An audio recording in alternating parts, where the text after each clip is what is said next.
Hello viewers and welcome to yet another Warhammer 40,000 Conquest video production. My name is Mitch and I am the Hive Tyrant. In a previous video, I introduced and reviewed the second Warlord of the Warlord cycle of war packs, Kugoth Plaguefather, along with his associated signature squad. But today we're going to be taking a look at the rest of the non-signature cards for each of our 7 base factions that were included within the Scourge War Pack. Although by the time of making this video, we've seen the release of the Warlord cycle in its entirety, as well as the Great Devourer Deluxe expansion, today I'm only going to be assessing and discussing the card combinations and synergies available when this war pack was first released. Although I will share the benefit of having significant foresight when it comes to analyzing each new card's potential. Nevertheless, in later videos, while covering future expansions, rest assured I'll revisit each of these cards when relevant to do so, the moment that new powerful uses and combos become suddenly possible through the evolution and growth of our card pool. So, because I'm sure to miss or otherwise exclude some uses for these cards throughout the course of this video, be sure to mention your personal favorites and particularly clever, perhaps situational combos in the comments below. But with all that said, let's get things started. First off, we see 2 new Space Marines faction additions, starting with the first non-signature Vika Fenrika we've thus far seen, the Morkai Rune Priest, an army unit with a cost of 4, 1 command icon, a loyal icon, an attack value of 3, and a formidable 4 hit points. It has the Psyker and Space Wolves traits, as well as Forced Interrupt. When a non-Space Wolves unit retreats from this planet, deal 1 damage to that unit. So, upon initial assessment of its printed statistics, this unit doesn't seem like it provides significant value. It attacks for just as much as some of our more easily affordable Space Marines units, such as the Blood Angels Veterans, but in that case costs an additional resource, and apart from having a somewhat larger pool of hit points, it doesn't really afford itself any exceptional survivability. You're simply investing a large number of resources into one individual unit that isn't particularly resilient, and as it isn't elite or unique, it could easily fall victim to any of the wide range of effects available to remove or dispatch individual units. Cards ranging from Archon's Terror to Deception to a new Dark Eldar army unit we'll cover later in this very video. And what makes matters worse is that with only 1 command icon, your ultimate return on investment simply isn't looking to be very significant. And although this unit possesses the Space Wolves trait, therefore synergizing naturally with Ragnar Blackmane specific signature cards, such as Frostfang and Ragnar's War Camp, Ragnar doesn't have near the economic advantage we see afforded to Captain Cato Sicarius, and the Morkai Rune Priest in no way synergizes with our original Ultramarines Warlord.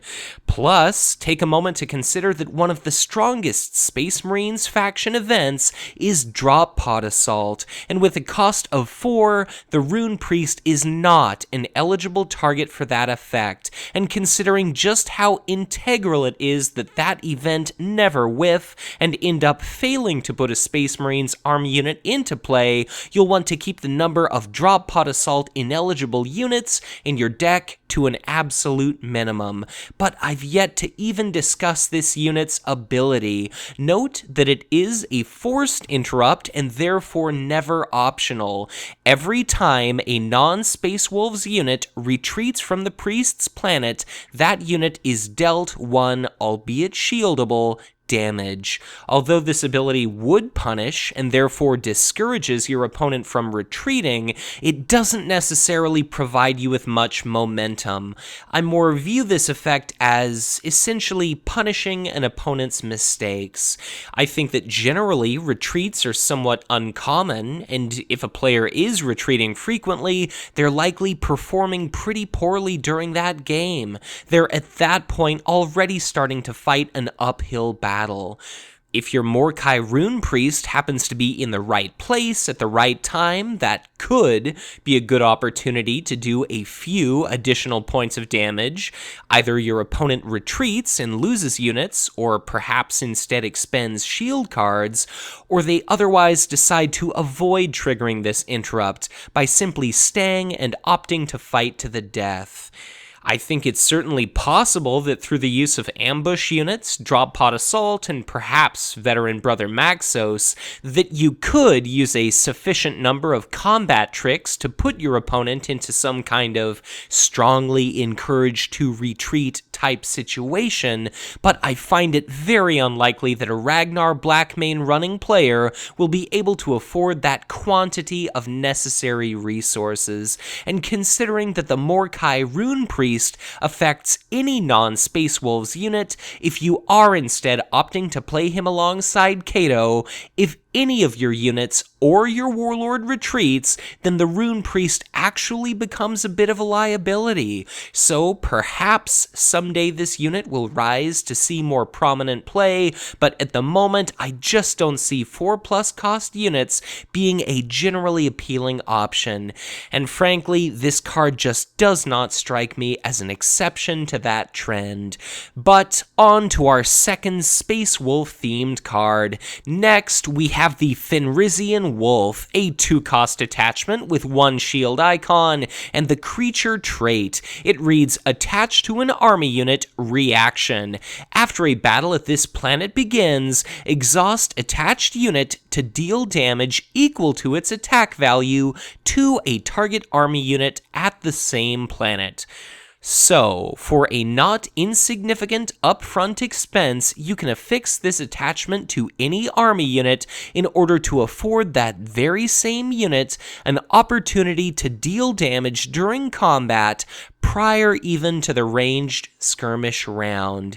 If you have the initiative token, this means you might be able to effectively squeeze in 2 attack equivalents before your opponent has an opportunity to respond in kind. But if your opponent has initiative or a ranged keyword unit, you will still have the chance to deal 1 instance of damage before they can do really anything about it. But a couple of very important things to note about this attachment are that although you deal damage equal to the attached unit's attack value, this counts as a card effect and not an attack. So therefore, you can potentially pick off stubborn units, such as the at times seemingly invincible Honored Librarian, or you can also avoid incurring damage from units that punish you for attacking, such as anything with an affixed repulsor impact field. But this card does not allow you to target an enemy's Warlord or token units, and a cost of 2 is far from insignificant. Against the right deck, it could be great. Imagine picking off a Viorla marksman with 1 or more attached copies of gun drones, perhaps, prior to its ability to deliver an area effect 2 or more volley at you during the ranged skirmish round, but against a great many other decks, this attachment is far too expensive for my tastes, and I'd much rather be investing those same resources in an additional body, one that could also help me win some command struggles to boot. Plus, if you were to affix this to an army unit with area effect, your before ranged skirmish assault does not actually count as an attack, and therefore you have no opportunity through the Fenrisian Wolf to trigger area effect. And also worth considering is that once the attached unit ends up in your HQ, only to be commit alongside your Warlord and to show up at a future planet exhausted, you won't be ready upon initiating battle at that next planet, and therefore, without the assistance of Planum, the planet which serves to conveniently relocate units, you're unlikely to benefit from this attachment more than once. So it's nice that this attachment specifies you deal damage equal to the affixed unit's attack value as opposed to printed attack, which leaves abundant design space to synergize with future non-ephemeral attachments and events, but considering all the aforementioned limitations, I'm just not quite sold on this one. Even though it doesn't count as war gear and therefore could see play put onto vehicles for an in all likelihood one-time use attachment, it just seems far too expensive for what it's worth, and much more often than not, I think I'd quite frankly rather allocate my deck real estate elsewhere. But with those two cards covered, now on to the Astra Militarum, a faction for which we instead see 3 new cards. The first of these is the Iron Guard Recruits, an army unit with a cost of 2, 2 command icons, an attack value of 1, and 2 hit points. They have the Conscript and Mordian traits, as well as no game-relevant text.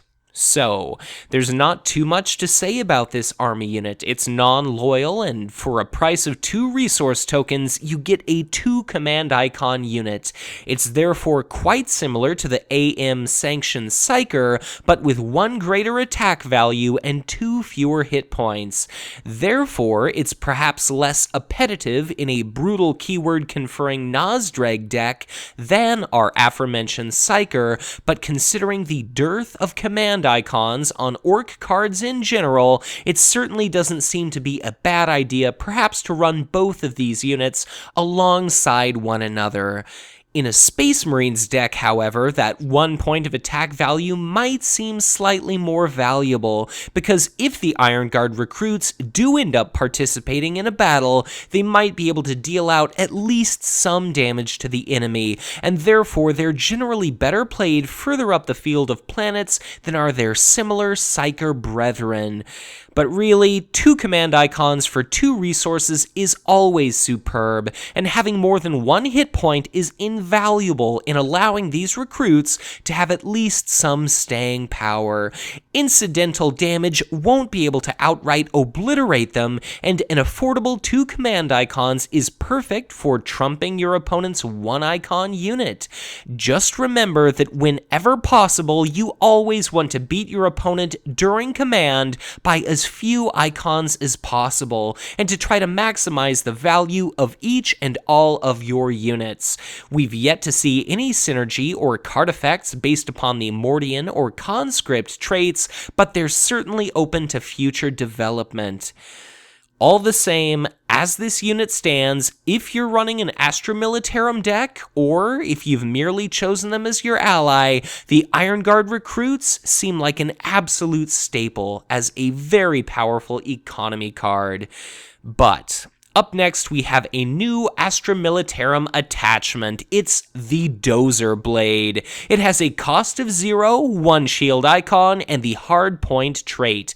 It reads, attached to a vehicle army unit. Attached unit gets plus 2 HP. So, for no resource investment whatsoever, you simply affix this attachment to any vehicle you'd like, and it gains a small hit point boost. It costs less than does hostile environment gear, but is hardpoint instead of war gear, and though it's always nice to see attachments that are vehicle eligible, the fundamental difficulty behind making this card function is that given our present and past meta, we see quite the dearth and lack of vehicle units. This card isn't loyal, but neither Astra Militarum, Space Marines, or Orcs really run many in the first place, and though that will undoubtedly change at some point during the evolution of our card pool, at present there just aren't many appetitive options upon which to install this attachment.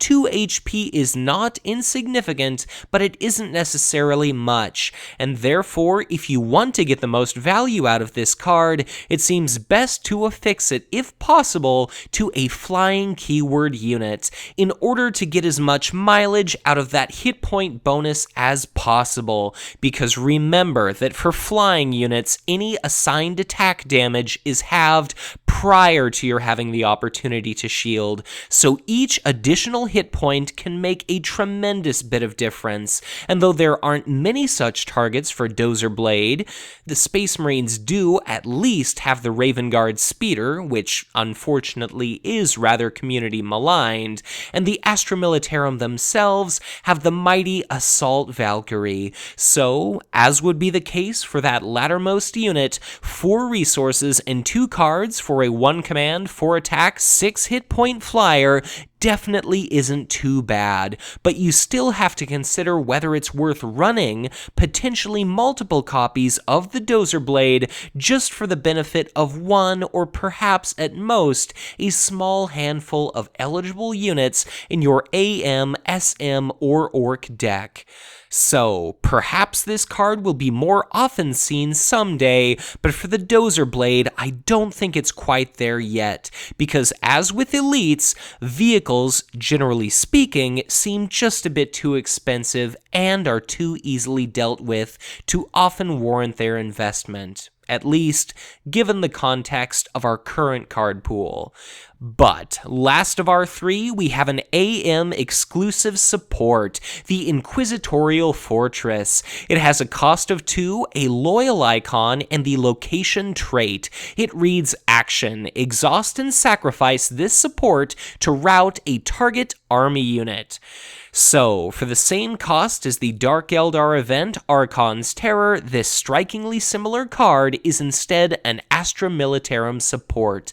Notably, it is not unique and can be triggered during any phase of the game, not only during combat. So, therefore, you could use it as part of a deploy stall prior to command, and although your target routed unit will re-enter play alongside your enemy Warlord, it will show up to its destination exhausted, therefore not counting its command icon against you and being tapped out during the first round of combat.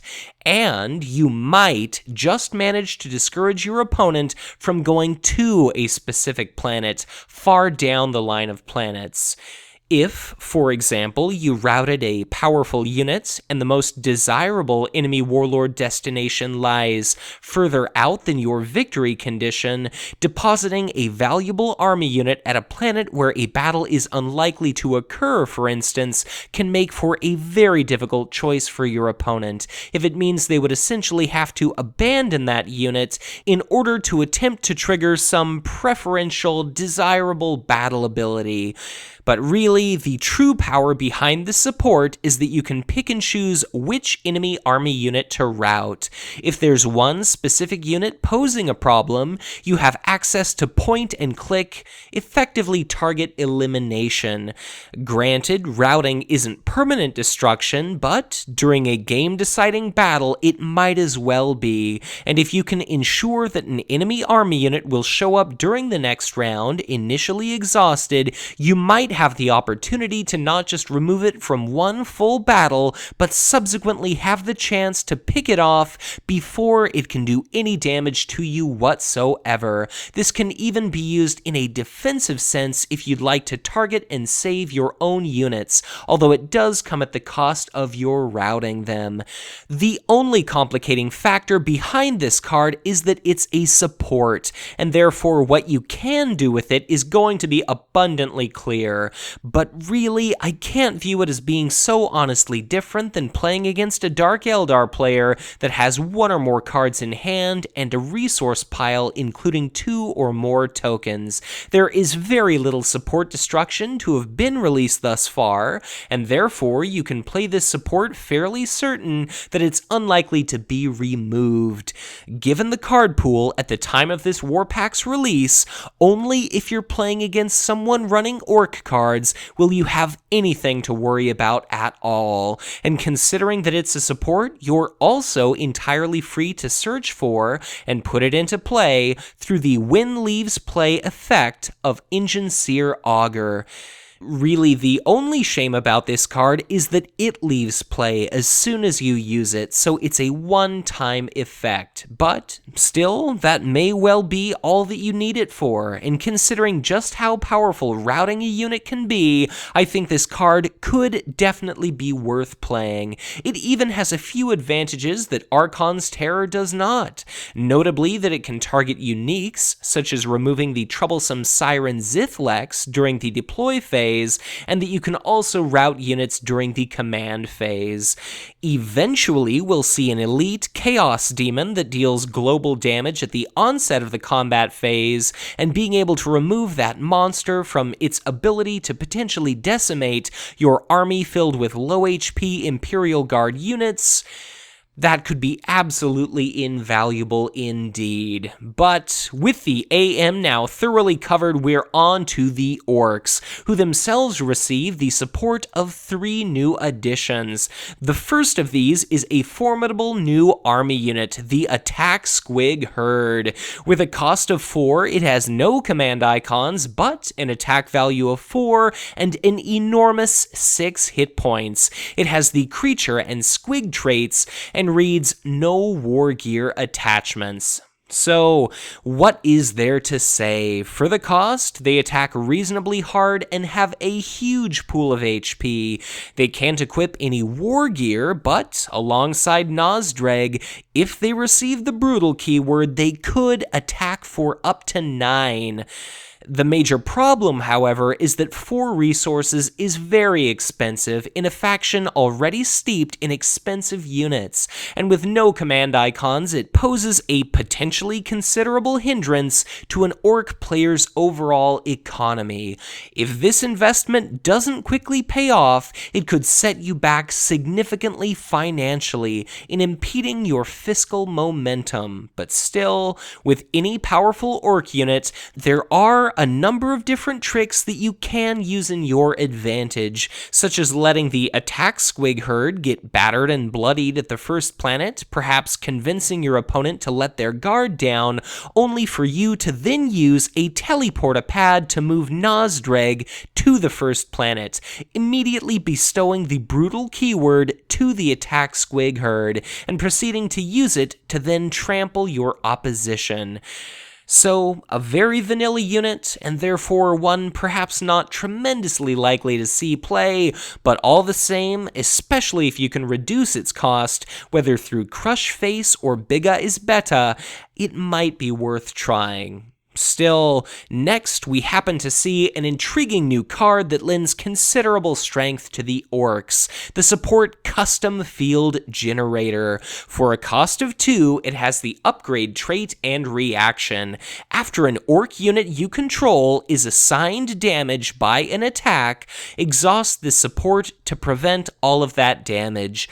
Then, deal an amount of indirect damage equal to the number of damage prevented among Orc faction units you control at the same planet as the defender.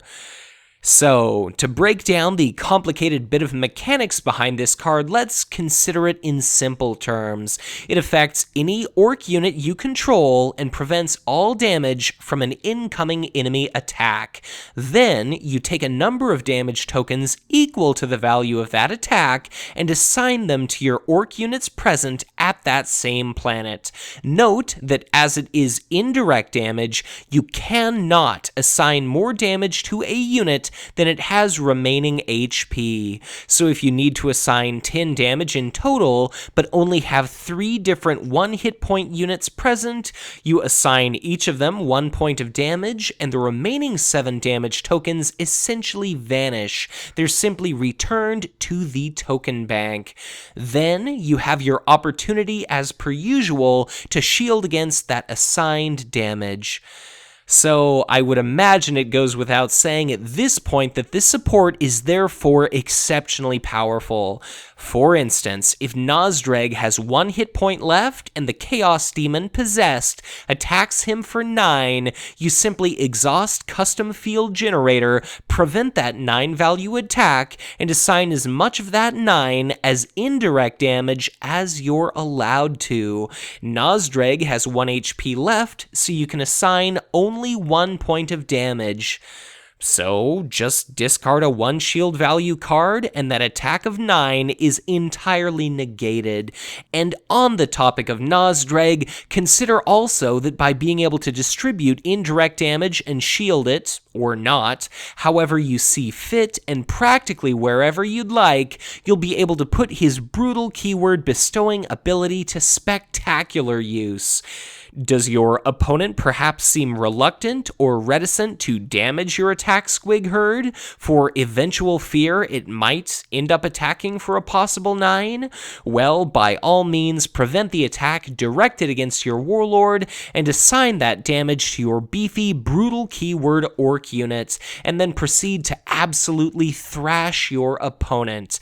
Plus, if you're running an allied unit's heavy Orc deck, it's also valuable to keep in mind that the indirect damage is only assigned among Orc units you control at that planet, which can work in your favor, especially if you do intend to shield away what potentially little prevented attack reassigned as indirect damage type damage there is to deal with. What's very important to consider, however, is that any armor-bane damage that happens to be prevented cannot be shielded against upon being reassigned, as it is still damage being assigned in the midst of that keyword's attack window. And also keep in mind that a card effect like Area Effect cannot be prevented, as it does not qualify as an attack. And plus, if at any point you're playing against Zarather, it seems of paramount importance to remember that each and every individual unit which happens to be assigned damage, so long as it does occur while Zarather is present at that planet, per his ability ends up being assigned an additional 1. So clearly the custom field generator is quite the powerful support, but it doesn't quite serve to make orcs invincible, and it's definitely a shame that it costs 2. Still, it seems like a fantastic utility piece to help empower the orcs, and as we see more high-quality orc army units released over time, the support could potentially prove to become any non-orc faction player's nightmare. But last but not least, we see the Orc entry in a Warlord cycle series of events, which each necessitate a player exhaust their Warlord as part of their requisite cost. Next up, we have Daka Daka Daka, a 2-cost event with 2 shield icons, a loyal icon, and the tactic and maneuver traits. It reads Deploy action. Exhaust your Warlord to deal 1 damage to each unit. So, earlier, I happened to mention it's fantastic when units have more than 1 HP, and this event is an excellent example as to why. Granted, there are considerable risks associated with exhausting one's Warlord prior to entering the command phase, but for a bit of a gamble, this event could pay off in spades. So, think about it like this. You pay 2 resources, give up a card, and exhaust your Warlord, which essentially means that you're going to forego winning the command struggle which occurs at your Warlord's command phase destination by default. Plus, as your Warlord remains exhausted until the end of the first combat round, if you get bogged down in fighting, you'll be entirely unable to retreat, and therefore at the mercy of your enemy, including any units seen ambushed into or otherwise unexpectedly entering play. But, for all that expense and risk, you nevertheless deal 1 damage to every unit in play, so though you risk killing off your own Void Pirates and rogue traders en masse, the very same goes for your enemy. But you also potentially threaten a great many other enemy units, both wounded or entirely hale. For instance, each and every copy of the 1 hit point 2 command Incubus Warrior and any number of Chimera tokens are all potentially slaughtered outright. Plus, considering you're an orc player, many of your own units may benefit from taking damage. Units like the rugged Killikans, the enraged orc, or even the Khorne Berserker. And considering also that you're entirely free to follow up this event with the likes of a Warp Storm, the amount of damage you could deal out to your enemy is considerable, and they're bound only to have a finite number of shield cards. And plus, if you can play this during deploy, but before you lay out your own fragile command-savvy units, it could provide a stellar means of either catching up to your opponent's established economy or otherwise ensuring they never get theirs off the ground in the first place. It can activate Bad Dock, transforming it into a 4-command icon army unit prior to entering the command phase, and it can even pose the threat of either bloodying or outright killing your opponent's warlord and most valuable units. Considering it deals damage to every single unit in play, the power inherent to this one event is potentially tremendous, and it can certainly make a considerable bit of difference in regard to the outcome of multiple battles and the match as a whole. And in any case, given that it has 2 printed shield icons, it's hard not to want to include at least a couple copies in most any orc deck. At least, given the card pool at the time of this war pack's initial release, if potentially a new viewer is purchasing these war packs in order. So, certainly not without considerable risk, but definitely one which works rather well in conjunction with myriad other effects. Think anything along the lines of an orc cannon, or, if you're a little lucky, Cracktooth Hall. So, somewhat high risk, yet also high reward. But, in any case, be sure to share your own thoughts, opinions, and experiences for this and all of these cards in the comments section below. But with our newest Orc editions now out of the way, we move on to see 3 Dark Eldar cards, the first of which is a powerhouse of a unit. In fact, one of the utmost powerful cards in the game to date. We have the Klavex War Leader. It's a 4-cost army unit with 2 command icons, a loyal icon, an attack value of 3 and 3 hit points. It has the warrior trait and the ambush keyword. It reads Reaction. After you deploy this unit during the combat phase, destroy a target damaged army unit at this planet.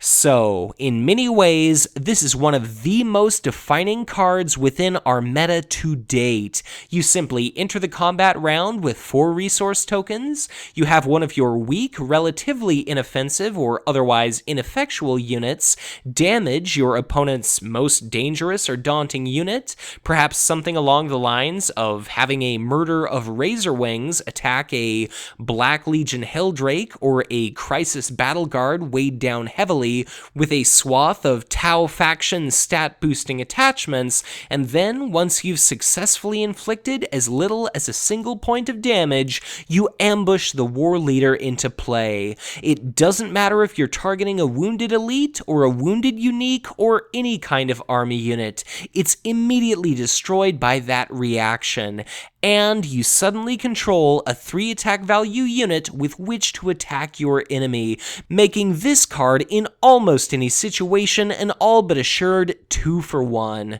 Plus, when combat is said and done, you're left with a 2 command icon, still relatively hardy unit sitting at that planet, making the war leader a powerhouse with next to no conceivable downside.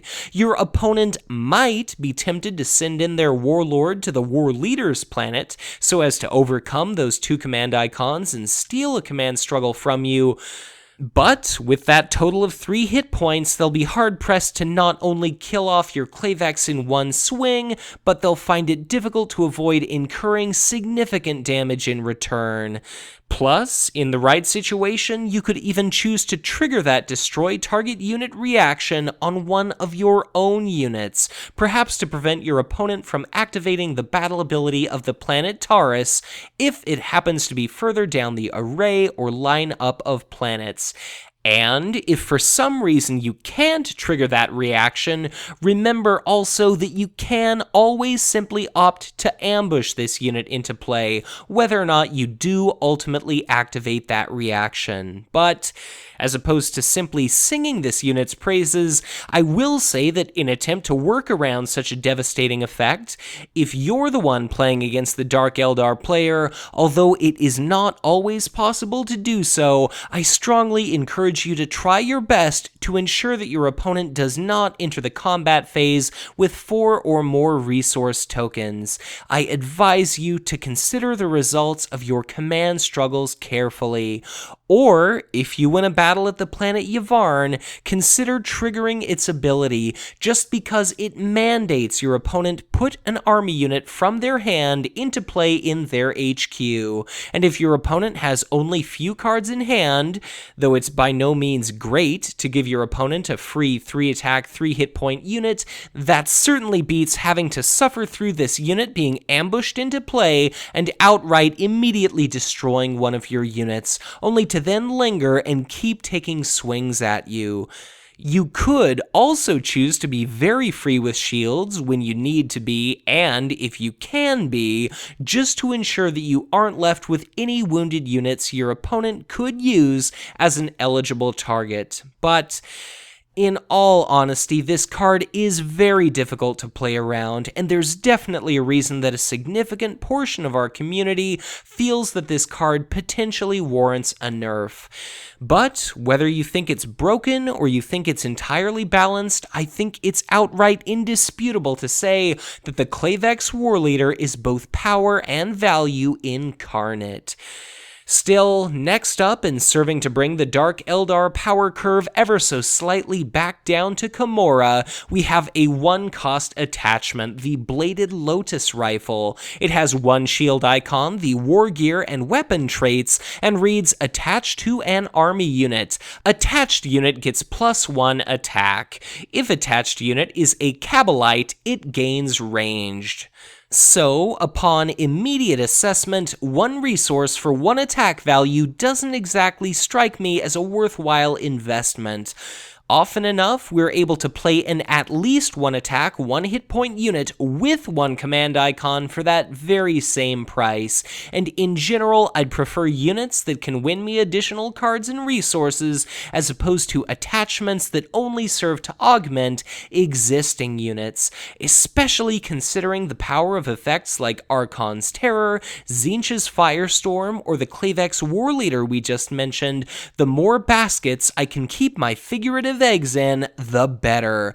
But this attachment doesn't just enhance attack value, it also happens to confer the ranged keyword to Kabbalites. So, great, but it begs the question, just how many Kabbalites do we have? A grand total of 2, with only 1 more to be seen throughout the entire remainder of the Warlord cycle. Still, in assessing both of our options, the first of these is the Sybarite Marksman with an attack value of 2, a single hit point, and the ranged keyword. But if it already has the ranged keyword, then we're back to the Bladed Lotus Rifle only giving a 1-point attack boost for an equivalent number of resources.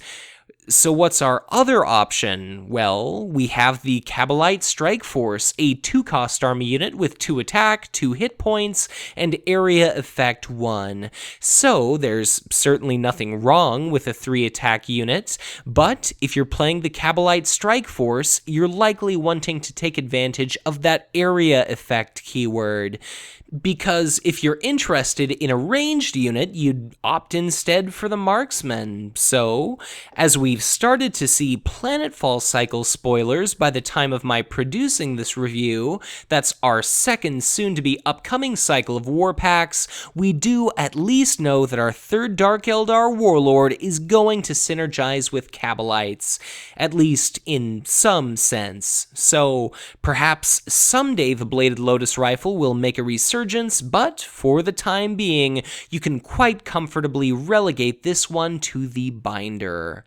But as the third of our new Dark Eldar additions, we see Soul Seizure, an egregiously expensive event at a staggering cost of 5, with just one printed shield icon and both the Tactic and Torture traits. Action. Put a target army unit with printed cost X or lower from your opponent's discard pile into play under your control at a planet. X is the number of torture cards in your discard pile. So, assessing this card is rather difficult, because with such an outrageous cost, you definitely want to get a hell of an effect for your investment.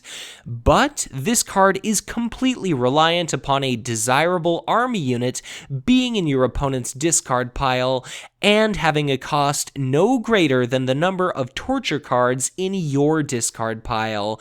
And given that Packmaster Kith was the only available Dark Eldar Warlord at the time of this War Pack's release, she doesn't exactly play many torture cards in general. She does have access to both Power from Pain and Suffering, which are both decent enough cards that certainly could warrant play, or perhaps they could simply be discarded as shields. And she could play Visions of Agony, a fantastic, albeit expensive event that we saw in the Howl of Blackmane War Pack, which allows you to basically pick and choose any one card from your opponent's hand for them to discard. So certainly it's possible you may have torture cards in your deck, but remember that to play this event successfully, those torture trait cards need to be in your discard pile. And you have to have either forced your opponent to discard or have killed a desirable enemy army unit. And of course, it has to be one you deem worth investing a total of 5 resources into.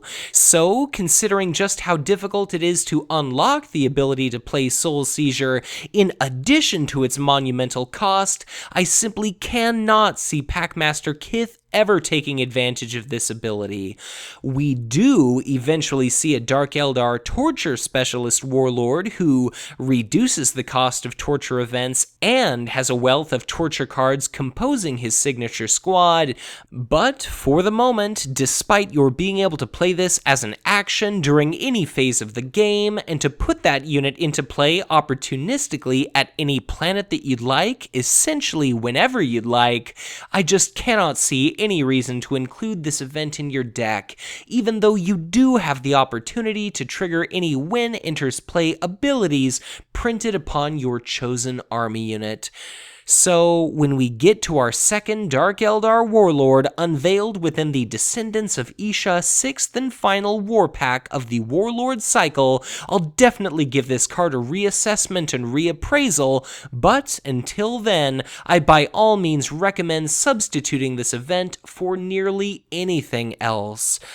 But still, with that trio now covered, on to another set of cards, this time for our Eldar faction. We see another 3 new additions, the first of which is the Black Guardians. It's an army unit with a cost of 2, with 0 command icons, an attack value of 2 and 4 hit points. It has the Warrior and Ulthwé traits, and no game-relevant text.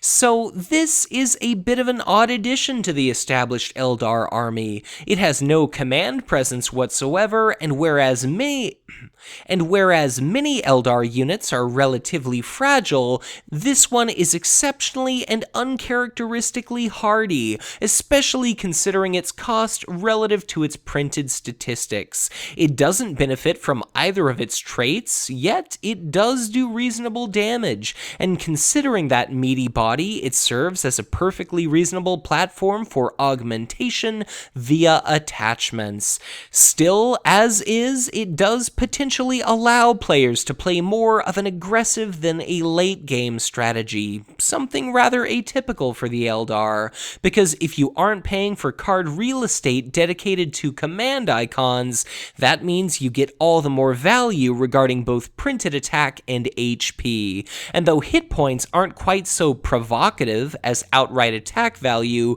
surviving more rounds of combat does afford a unit more opportunities to actually deal fallout damage, and makes it all the more difficult to remove through supports and events. So, at the time of the Black Guardian's release, it's a decent enough card. Perhaps nothing spectacular, but as it's non-loyal, it does potentially find a home in either Tau or Dark Eldar decks as well. It's just a bit of a shame that, as soon as we crack open our very next war pack, we see another exceptionally powerful 2-cost Eldar unit that almost always manages to outcompete the Black Guardians when it comes to available deck space. But moving ever on, next up we happen to have an Eldar support, the 1-cost Dome of Crystal Seers. It has a loyal icon and the location trait, reading Interrupt. When you search your deck, search an additional 3 cards. So, it's rather inexpensive, albeit for a rather underwhelming and somewhat unexciting effect. This is very much a utility card and eventual combo piece, but at the moment, any significant synergistic potential is woefully underdeveloped, and any true power inherent to this card has yet to be fully realized.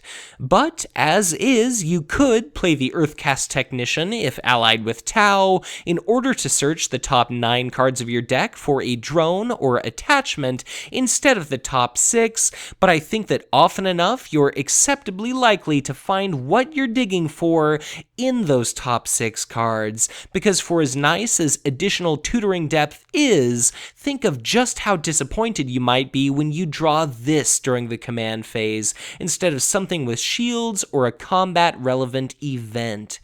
It's rather good when combined with Swordwind Farseer, which of course allows you to tutor the top 9 cards of your deck for absolutely any one card you'd like, but considering that this support is loyal to Eldar, it doesn't have many other uses. If you win a battle at the planet Eluith, for instance, you could search the top 6 cards of your deck for whatever you'd like, but apart from slightly increasing the probability of your drawing the specific card that you're after, although note that you can potentially have multiple copies of Dome of Crystal Seers in play all at the same time, this support simply provides no additional card advantage. It just improves the quality of your retrieved cards ever so slightly on average. So, overall, I think Dome of Crystal Seers will really only serve to become a tool, perhaps commonly used in decks built and played far in the future.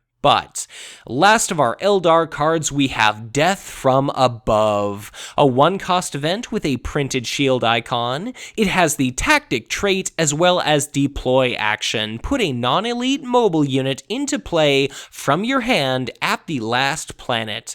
So, what's nice about this event is that it provides a significant bit of resource savings. You only invest 1 resource token, but thanks to this event, you can put any non-elite mobile keyword unit directly into play. However, you are limited to doing so at the very last planet in line. But all the same, if you're looking strictly to save resources, the absolute best and most expensive option to put into play is the Dark Eldar Vile Raider, normally a 4-cost, 2 command, 2 attack, and 4 hit point mobile unit. That seems an absolute bargain when played out for 1. And quite similarly, another repetitive option would be the Soaring Falcon, which usually costs only 3, but is also an eligible target, with 2 command icons of its own.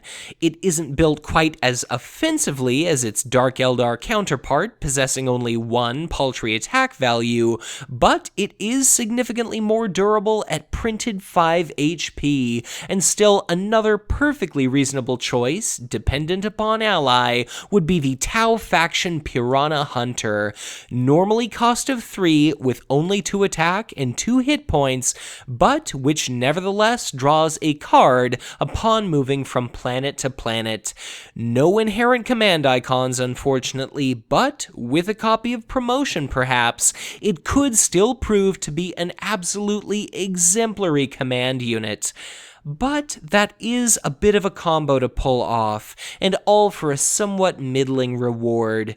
Do consider that our eventual second Eldar Warlord has signature mobile units, which are also ideal 3-cost candidates for Death from Above, but at the moment, until we assess War Pack 6, this event seems like a somewhat underwhelming card. If you were to use this event on a Vile Raider, the in many ways best case situation, you effectively use one card to save at most 3 resources, but more often you'll only be saving 2 resources like you would with the Soaring Falcon, or maybe even only 1 resource token if you opt instead for only a Vashia Trailblazer. And plus, remember that you have to have this event and a mobile unit in hand in order to gain benefit from Death from Above, and still further that you're limited to playing your eligible units only to the last planet, which isn't always beneficial. While it's certainly also worth considering that cards are generally more valuable than an equivalent number of resources, Death from Above can help generate tempo and momentum early during a game, and considering the wealth of cards that Eldar players often end up with in hand by the very end of the game, generally with far too few resource tokens with which to play all of them, this event could also be decent come late game, once the size of the playing field has shrunken considerably, because at that point you might want access to everything you can get in regard to putting as many units out onto the table as is possible. But honestly, at present, this card strikes me as more acceptable than Sterling, and though it may one day come fully into its own, I don't think we're quite there yet. As soon as we start to see more mobile, powerful army unit options, this could perhaps serve to become an absolute staple, but until then, I'm skeptical. Still, we've just a few cards from the Scourge left to cover as we turn our gaze to our final Tau faction. First, we have the last of our army units, the Borek Recruits. For a cost of 2, they have 1 command icon, an attack value of 2, and a pool of 2 hit points. They possess the Soldier trait and read, this unit gets +2 attack while it is at a planet with a Warlord. So, the Borek Recruits are the very first we see of a new series of units, of which each faction receives an approximate equivalent throughout our next several upcoming expansions. Although their cost and stats all vary slightly, each of them happens to get a +2 bonus to attack value, so long as they happen to be at a planet with a Warlord. So, for the cost of 2 resources, if you use Borek Recruits aggressively, you can essentially guarantee they'll be attacking for 4, and that's without the benefit of any additional Tau attachments. Clearly, Ion Rifle could bring them to an attack value of 7, but if you instead use Commander Shadowsun alongside them in order to affix a copy of Shadowsun's Stealth Cadre perhaps, then with the assistance of your Warlord's ability, they become a 6 attack, 4 hit point unit with a command icon for no more than 2 resources, which seems enormously powerful. So, whereas other units certainly trump it in regard to command, it's hard to rival, let alone trump, their sheer potential attack value. They even have 2 hit points, which allows them to survive small incidental amounts of damage from sources along the lines of Orc Cannon to our aforementioned Orc event Daka Daka Daka. And for that reason, they're great in not just an offensive sense, but also when used to deter your enemy's Warlord from committing to a planet. Whether you're protecting a command unit of your own or simply wanting to discourage your opponent from pursuing a specific battle ability, the Borek Recruits, with the backup of shield cards, can do absolute wonders when it comes to guiding your opponent away from sending their Warlord to specific problem planets. Simply add in ambush platforms and/or eager recruits for all the more added deterrent. So, clearly a powerful card, card, and definitely one that immediately became a Tau faction staple. Just remember that if either you or your opponent's Warlord at some point vacates the planet, this unit immediately loses that contextual +2 attack bonus. But next up, we see our penultimate card, a zero-cost attachment, the Black Sun Filter. It has one shield icon and the War Gear trait. It reads, attached to an army unit, reaction. After an enemy warlord commits to the same planet as attached unit, gain 1 resource token. So, to determine the value of this card, let's consider that, generally speaking, most players tend to value drawing 1 card as being worth about 2 resources. So, if you play this card and manage to trigger it on the very first turn, you're down 1 card and up 1 resource. If by some miracle you trigger it again on the second round, you're down 1 card and up 2 resources, essentially breaking even, and anything above and beyond that is by that point basically gravy. But how often do you think it'll actually trigger? When you have an army unit present at a planet with an enemy warlord, often enough it dies. And whenever any unit has an attachment, no matter what it happens to be, it tends to immediately become a higher priority target for one's enemy. So, let's say you have an army unit positioned at a planet where you fully expect your opponent's warlord to show up. If that happens, you generate 1 resource. If it doesn't, you don't. But you're still down 1 card, which could have been anything else in your deck. Each time you draw a Black Sun Filter, you're not drawing what could have been gun drones or ambush platform or any number of other fantastic card effects. But, for the sake of argument, let's say your opponent's warlord does touch down on the attached unit's planet. You get that resource and combat ensues. If your unit survives, what are the odds your opponent's warlord goes to the same planet next turn?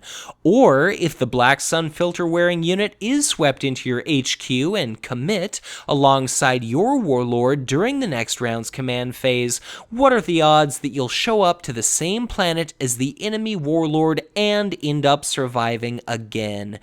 Clearly, all of this is purely conjecture, pure speculation, but I think probability speaks for itself. From a statistical and practical standpoint, this card just isn't likely to pan out.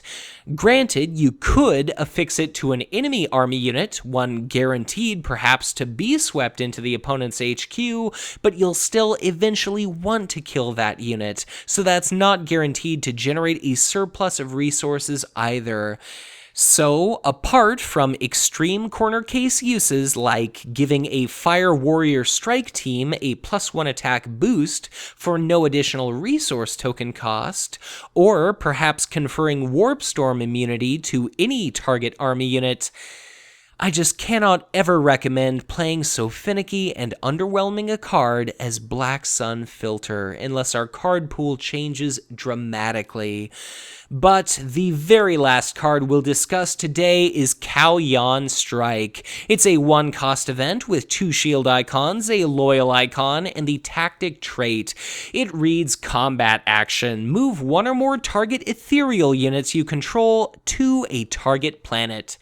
So, with the benefit of foresight, we know full well that this event is going to come into its own in our next Gift of Ethereals War Pack.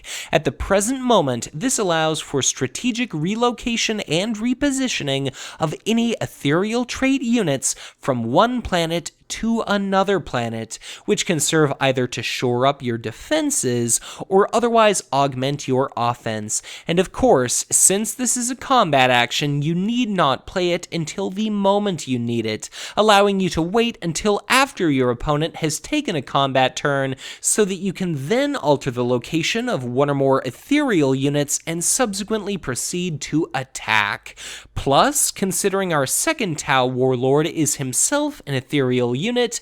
This effect allows you to trigger multiple battles each round, potentially allowing you not only the opportunity to snipe off myriad command or weak army units, but also to trigger several battle abilities in one turn, which could serve to provide you with a whole host of beneficial effects, ranging from routing an enemy unit thanks to Farron, or perhaps generating additional cards and resources through Taurus.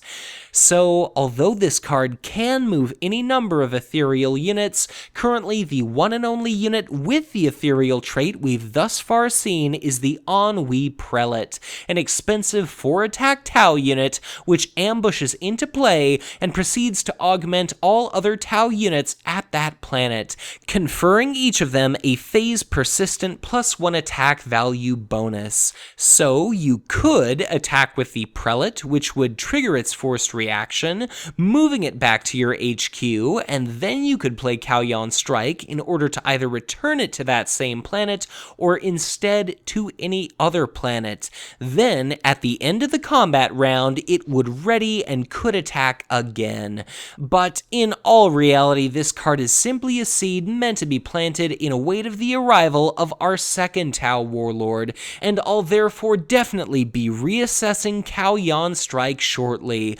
Nearly useless to Commander Shadowsun perhaps, but certainly an irreplaceable staple for our upcoming second Tau Warlord. But now that we've covered each and every new card introduced within the Scourge War Pack, I'd like to thank you once again for watching. We've seen not only our first 2 Warlord Cycle Warlords in previous videos, but have now also discussed our first 2 full expansions as well. What are your own thoughts, opinions, and perspective regarding the contents of the Scourge? What are some of your own best and worst play experiences with any or all of these cards, and how the Scourge holds up with time as the second of our war packs?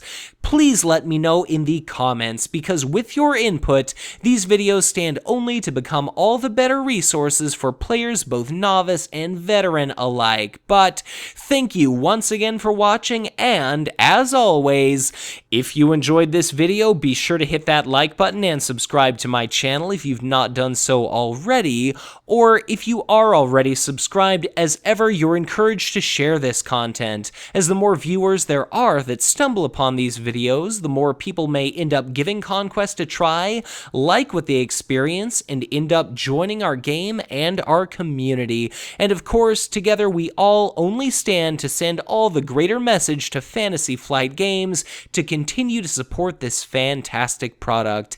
If at any point you'd like to get in touch with me, please feel free to do so through Facebook or through Twitter, and if at any point you'd be so kind as to help me with a donation of $1 or $2 a month to help me cover my file hosting and operating expenses, I'd be both humbled and flattered were you to contribute to my Patreon. So, thank you once again for watching, and as always, be sure to check back in again soon for ever more Conquest LCG content to come.